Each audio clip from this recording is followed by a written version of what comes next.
Hola amigos de YouTube, somos Cosal Tutoriales de Cosal Consultores Limitada y hoy comenzamos el primer capítulo de varios de lo que es Contaduría para Emprendedores. La idea de esta temporada, digamos, de estos capítulos es que ustedes los emprendedores entiendan un poco mejor lo que son los conceptos financieros, financiero-contables, cosa que al interactuar con sus contadores sea mucho más fluido. Esperamos que esto les guste, esperen hasta el final porque al último le vamos a dar algunos tips, le vamos a dar un tip especial para que les va a servir mucho para poder entender estos capítulos. Así que para no perder más tiempo, vamos con eso.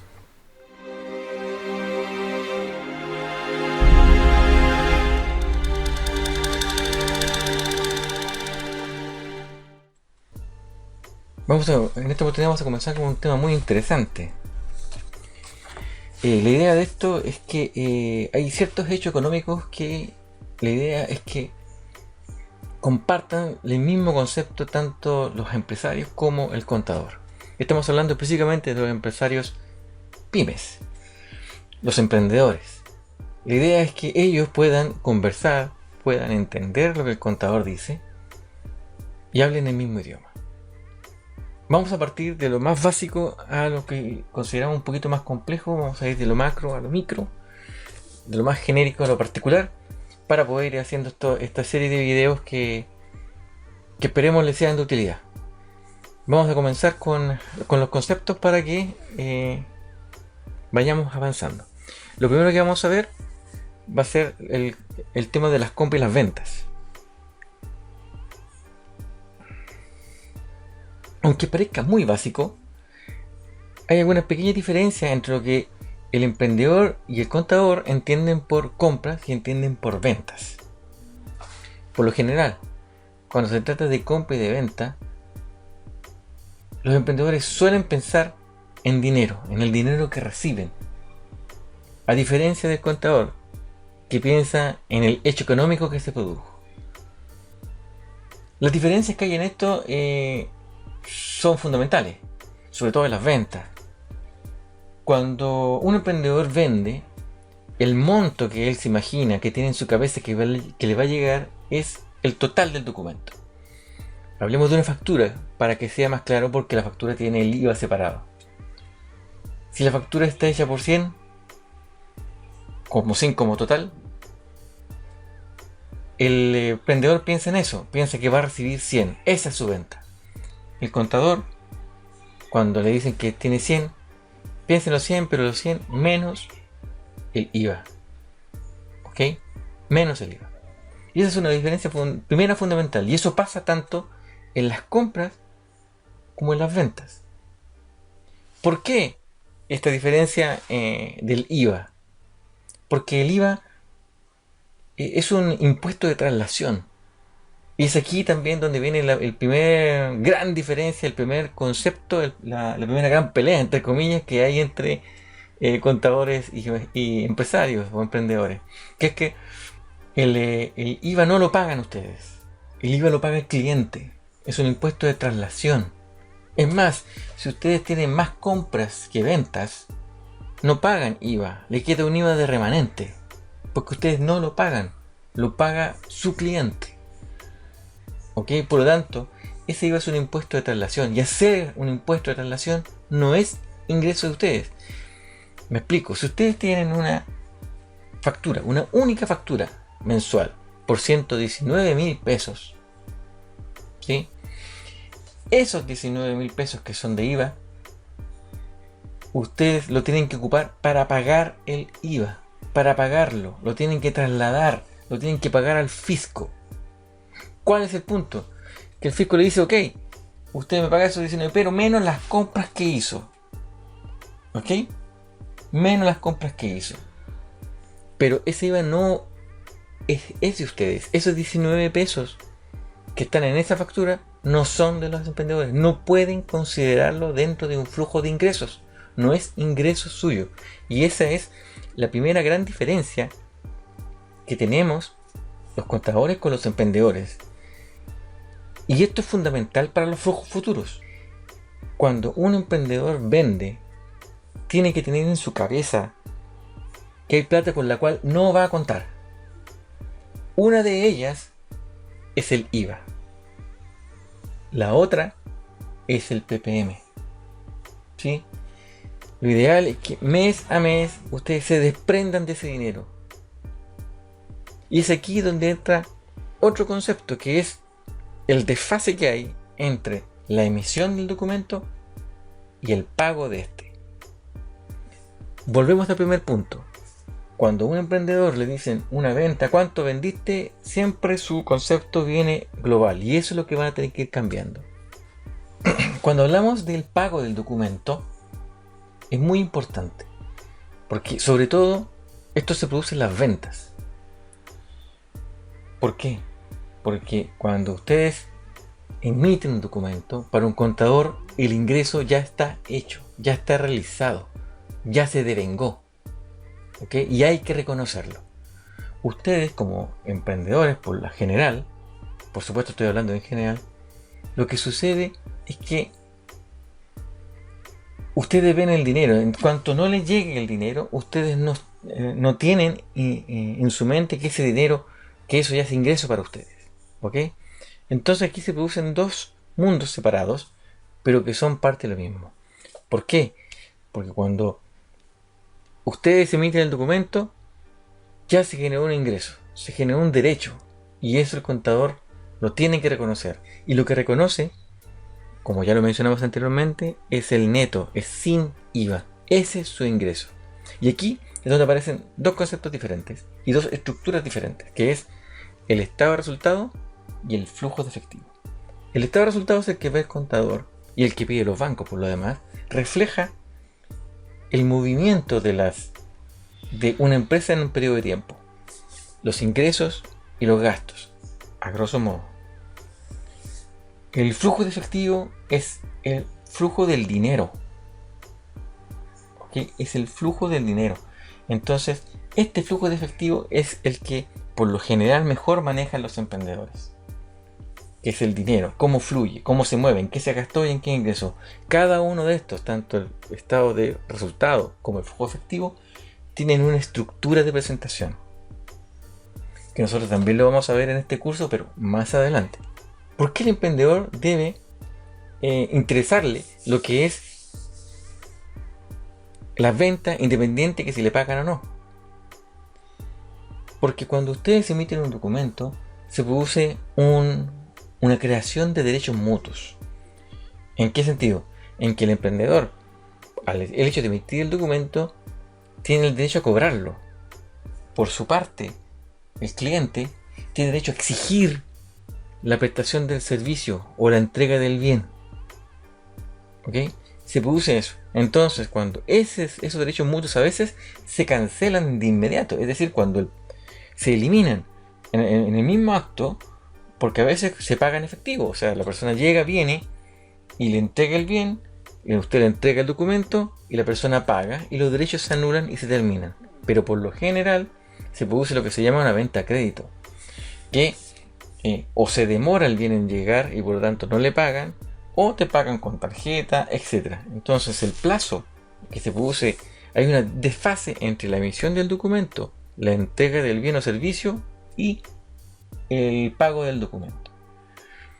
Pero al momento de la emisión del documento ya se generó un derecho a cobrar y este documento, y además es ejecutable. Es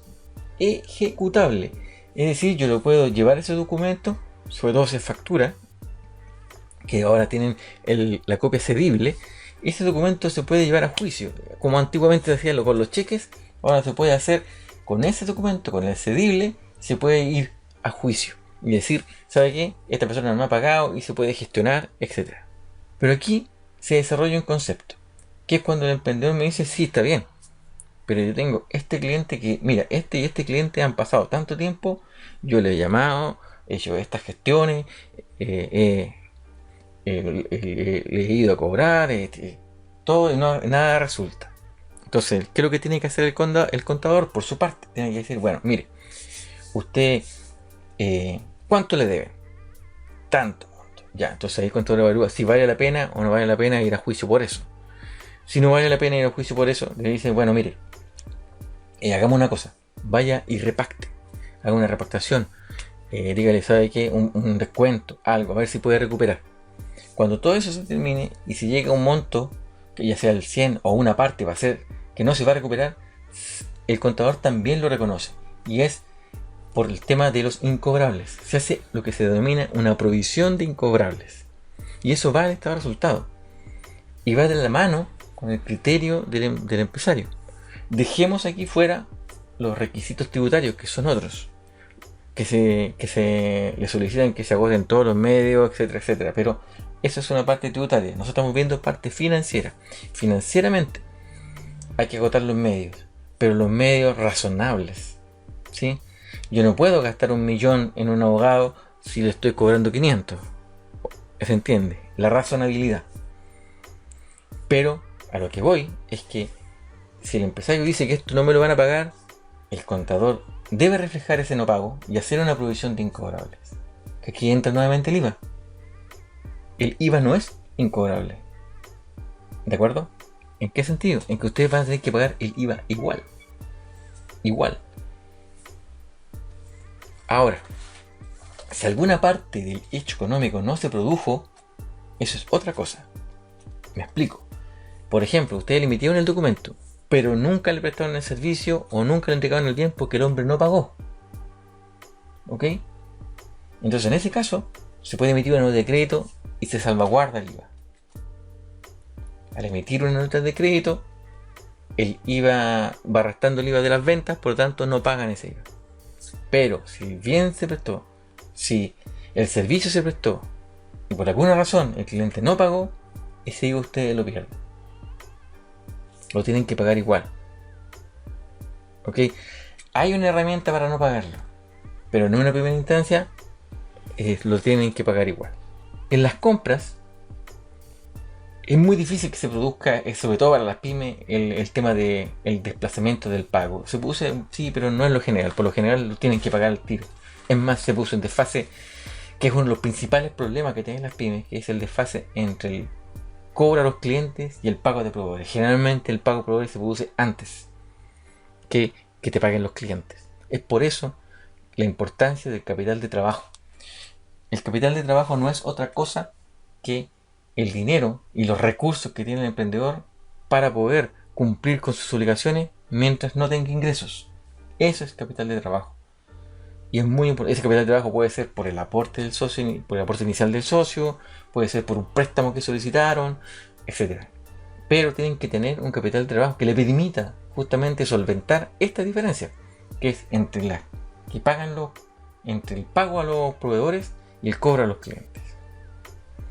Aquí se puede hacer algo interesante también, porque cuando se compra no siempre se compran gastos, a veces se compran activos. ¿Qué es un activo? Un activo es un bien o un derecho que le va a prestar beneficios futuros en un mediano o largo plazo a la empresa. ¿Ok? Recuerden que estamos hablando financieramente. Esto es financiero. Por lo tanto, si compran, por ejemplo, un computador, ese computador no lo van a desechar de inmediato, lo van a ocupar por un buen periodo. Por lo general entre 3, 4 años. Por lo tanto, ese es un activo fijo, no es un gasto, es un activo que se va a ir amortizando en el tiempo. Otro activo que suelen comprar, y mucho, son las mercaderías para la venta. Cuando se compran las mercaderías, son activos porque todavía no son un gasto, porque ustedes lo van a vender a futuro. Por lo tanto, ustedes deben tenerla ahí. No dura tanto como un activo fijo, por lo tanto no va como activo fijo. Pero sí es un activo por un periodo de tiempo, por un par de meses, dependiendo de la rapidez con que se venda. Y es ahí donde va yendo a gastos, que también lo vamos a ver más adelante. Pero por ahora, eso no es un gasto así de por sí. Es un beneficio que ustedes van a poder tener y hacer efectivo más adelante. Pero no todos los gastos vienen de facturas. Porque, por ejemplo, tenemos los sueldos y las boletas de honorario. El tema de los sueldos ha sido muy interesante porque cuando se fijaban sueldos era muy complicado y no se solían fijar sueldos, por ejemplo, para el empresario. Porque era incorrecto, porque era no tributable, porque era etcétera, etcétera. Financieramente se puede haber hecho en cualquier momento. Una cosa es que te acepten el gasto y otra cosa es que debas hacerlo. Si un empresario trabaja en la empresa y ejerce su labor ahí, que por lo generalmente las pymes es así, ¿por qué no fijarse un sueldo? ¿Cuál es el impedimento? Había antes un impedimento tributario, que era que se aceptaba como sueldo patronal solamente el tope imponible. No podía pasar de eso. Ahora con la reforma, con la modernización tributaria, ese límite no existe. Es más, también se aceptó el trabajo del hijo y el trabajo de la esposa. Siempre y cuando se trabaje.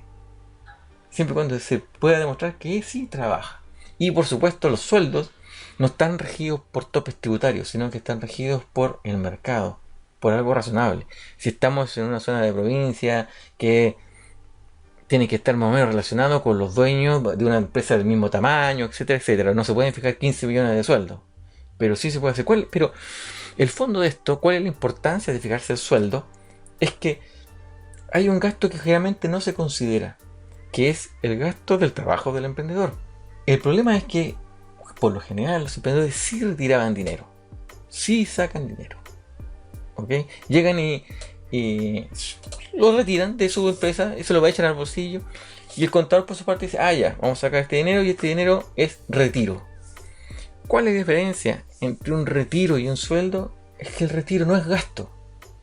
Porque ¿qué es lo que está retirando el empresario? Está retirando capital, está retirando patrimonio, está retirando sus utilidades. En cambio el sueldo se lo están pagando por un servicio prestado, que es similar a lo que es una factura. El concepto es el mismo. Le están pagando por un servicio. Por lo tanto, eso es gasto. Por otro lado, también lo que hacían eran a veces emitir boletas de honorario. Las boletas de honorario eran más complicadas de aceptarse, eran muy cuestionadas. Ahora ya no tanto, se puede hacer, pero tampoco pueden hacer una todos los meses. Preferiblemente si ustedes van a hacer eso, fíjense un sueldo. ¿Cuál es el problema con el sueldo? Diferencia con el retiro. Es que cuando el empresario retira cuando se le ocurre. Es decir, cuando hay plata retira. El sueldo genera una obligación mensual. Y generalmente no existe mucho la estabilidad en cuanto al flujo, a tener el dinero de pagar mes a mes la misma cantidad. Y eso nosotros lo entendemos.